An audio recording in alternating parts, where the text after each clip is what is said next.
Hi, this is a British expat in the Philippines, a foreigner in the Philippines. What we've got right now, we've just come in as a little emergency.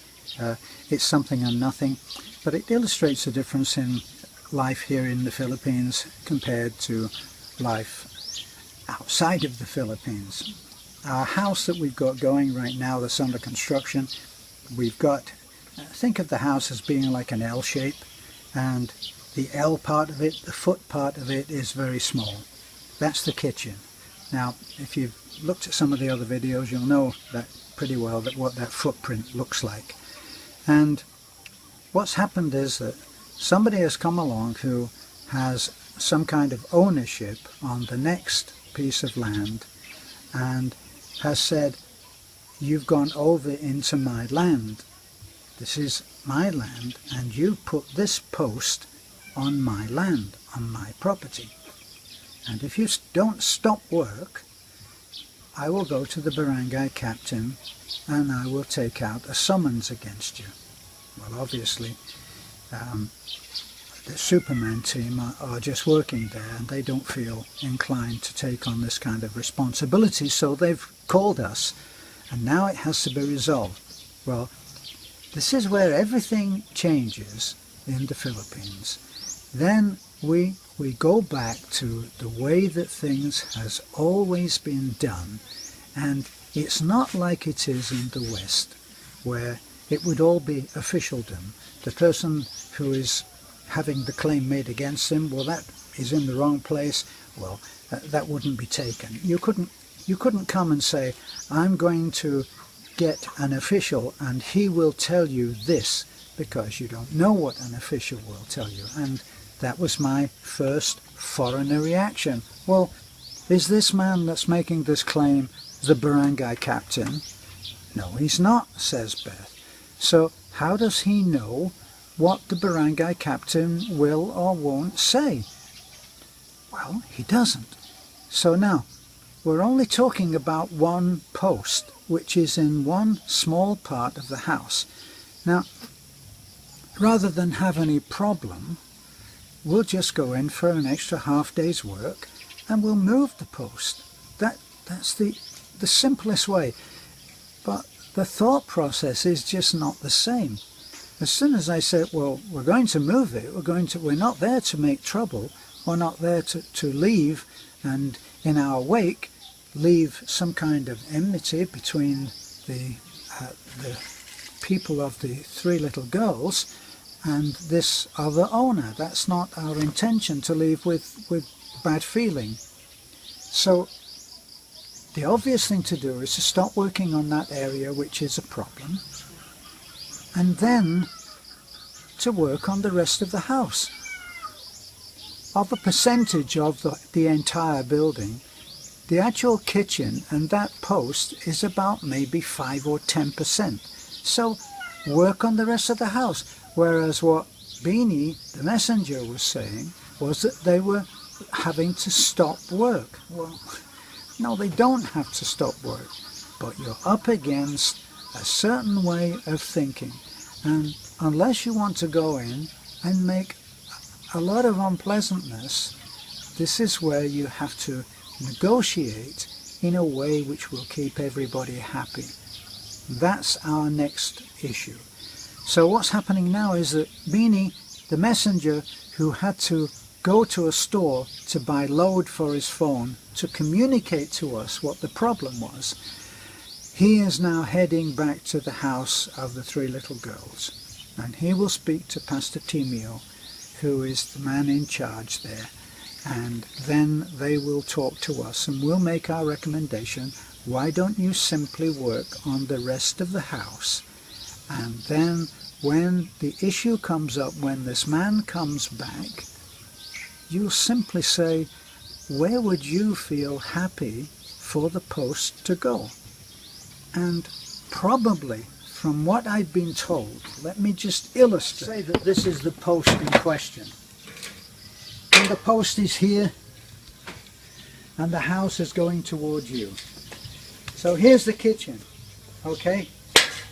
This is the kitchen and it's going that way. There's the wall, there's the kitchen.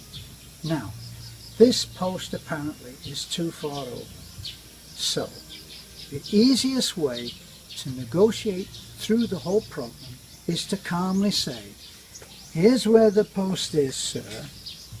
Where would you feel happy?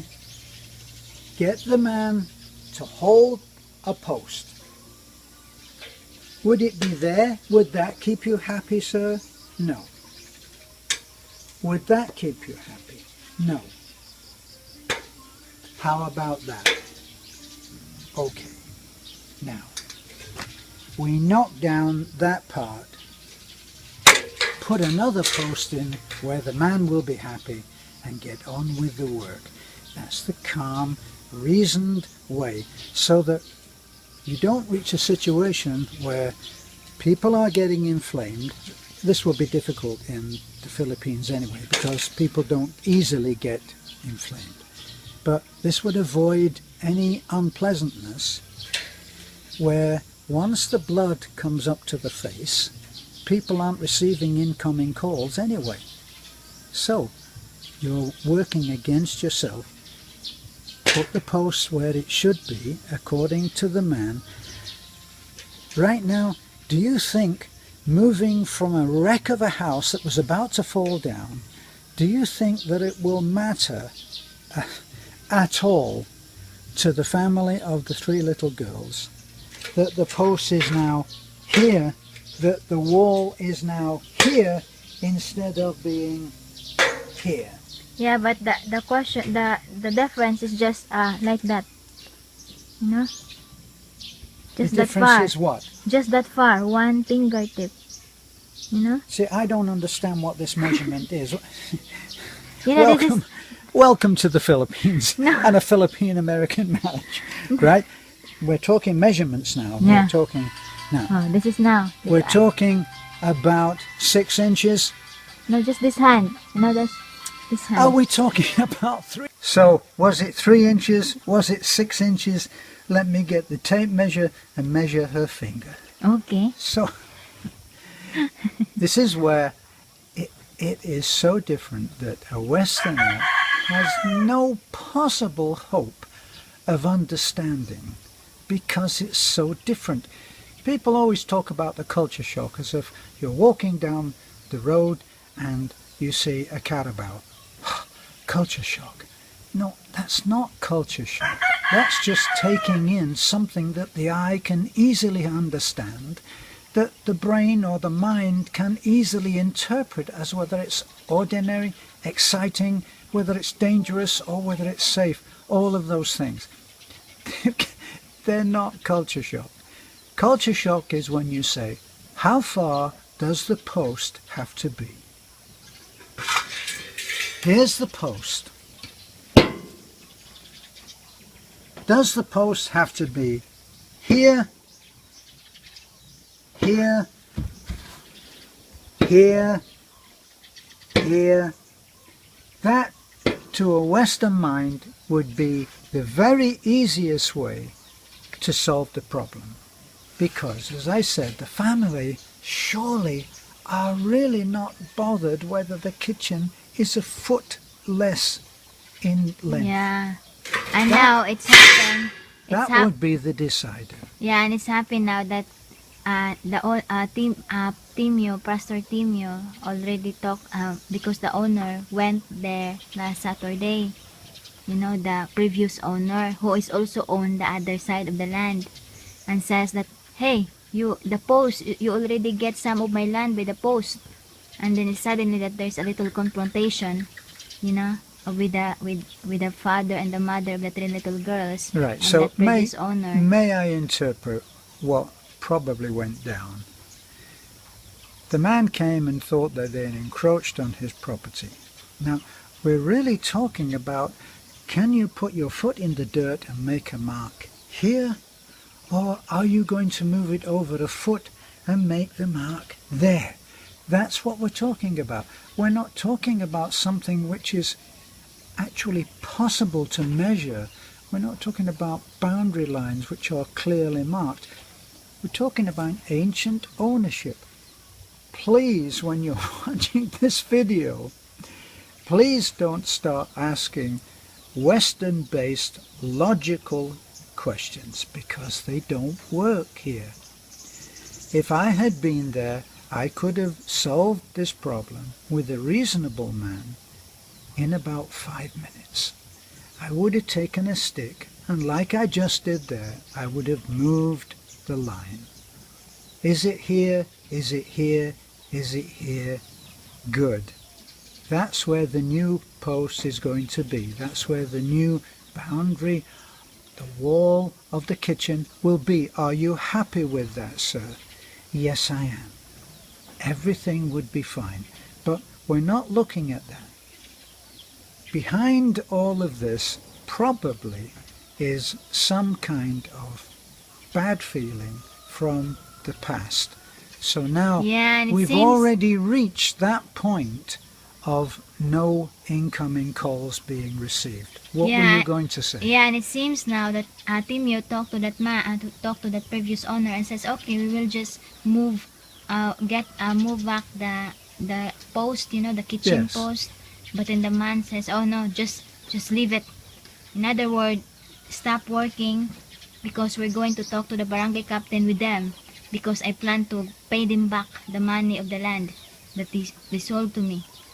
So in other words, there's getting more complicated. But let's hope that it's getting resolved, So what's apparently happening now, and this will be the difficult part for any Westerner to understand, is that the man apparently has now said, no, I want to go to the barangay captain because I'm going to pay back, listen to the words, I'm going to pay back some of the money for the land that I bought from them. Is that correct? That's how so now maybe there's an element of payback here, of old scores being settled. Yeah, and it's possible that their paper is not totally completed, the the payment.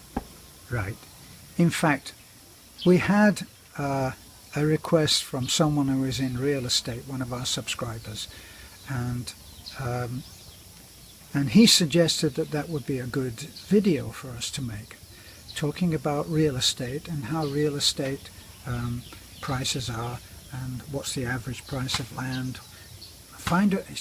He suggested with Western logic, well, find a real estate, reputable real estate owner, and I'm sure that he would be more than happy to take part in an interview and talk about prices.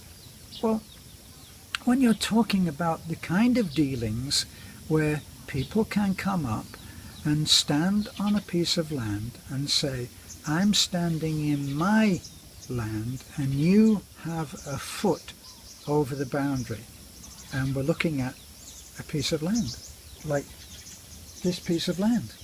Yeah. We're not talking about boundaries that are defined and clearly marked. It all gets into almost like a cyberspace. You hardly know what you're talking about, and people are saying, well, over here, you saw a perfect example of when I said, we're looking at fingers. We're looking at measurements where I say, is that 3 inches then? Is it 6 inches? No, it's this. What? Is it 3 inches? No, it's this.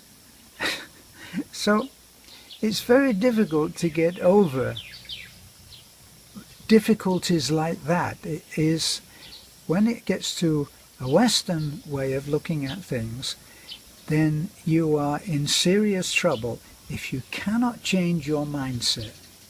Let me give you an example. In a training course that I did a long time ago in Australia, they talked about the difference between the Asian way of looking at things and the Western.